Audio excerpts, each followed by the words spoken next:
everyone. Welcome to this edition of 12 on Health. You're watching News 12 Connecticut, as local news gets. You might be wondering why I'm surrounded by toys like this one.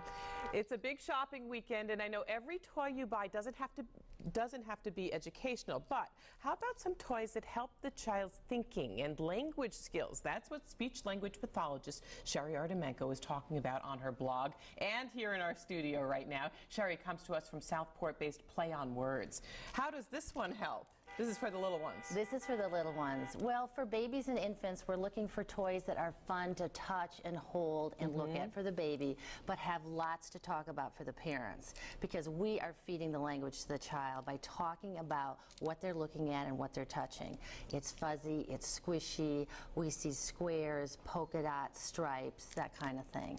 I feel like you're living in a childhood yourself. I am. I love it. You totally get how a kid's brain works. Okay, tell us about this game. Okay, well, about 3 preschoolers can start playing games, and it's a great time. It's a wonderful gift for the holidays because you're going to play as a family. I love this game. It's called Richard Scarry's Busy Town, and we raised our kids on Richard Scarry books because they're wonderful little communities and of language, the drawings.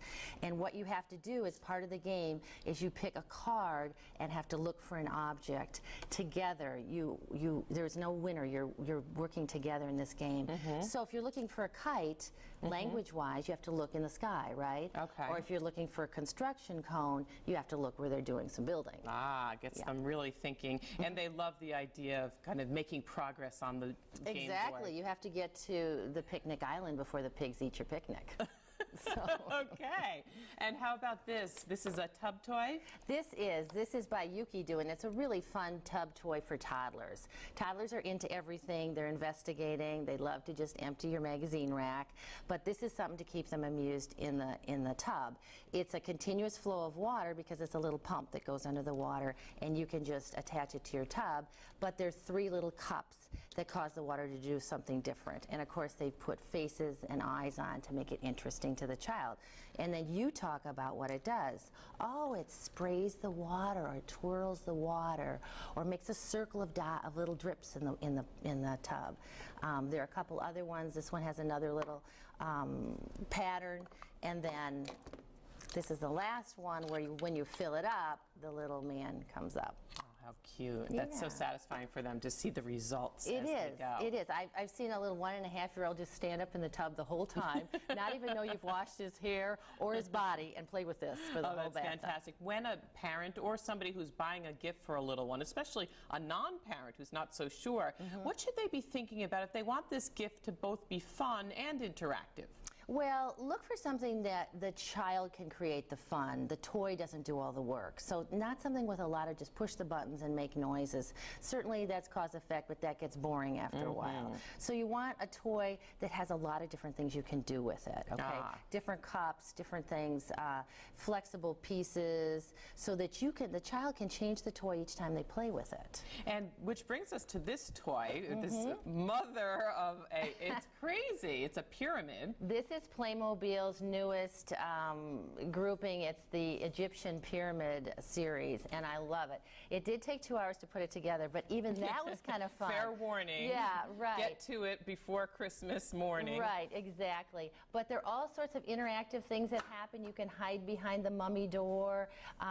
Once the robbers come in looking to get the mummy, you can push a button and a trap door drops, and he shoots out the back, that's right? funny. The stairway's collapsible. You can get stuck in a little area with the scorpions. They have all sorts of treasures you can hide in here. So there are a number of different moving parts that can make up a story, but each time the child can change the story. And how much of the day or how much of your time with your child should you be in on the game, and what percentage should you let them be?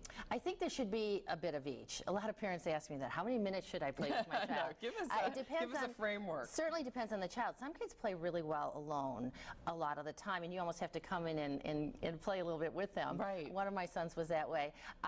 But definitely you want a child that can entertain himself. But when you enter their play, you are going to be following them in play. Don't set it up and start, telling them the story. Let your child tell the story and you come along with them. You might offer a new idea like, oh, let's go behind the pyramid and see if we can sneak up. But mostly they should be the leader of play. And if you're playing a game and they don't have it exactly right, should you correct them? I don't. I think you can modify these games. I modify a lot of games for younger children.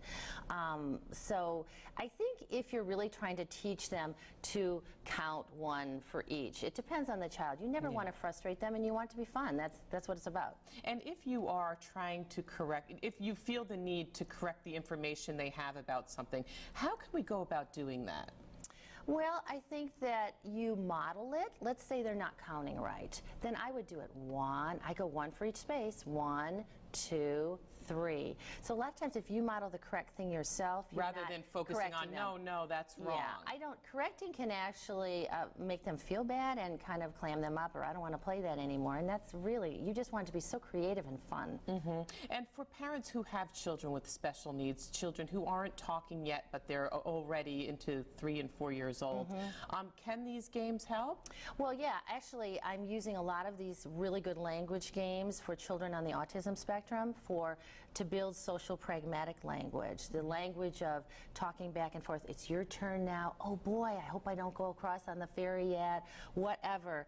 It's a wonderful way for parents to model these things and children to learn that kind of language. Oh, very good advice. Thank you so much, Sherry Artemanko. A quick break here, but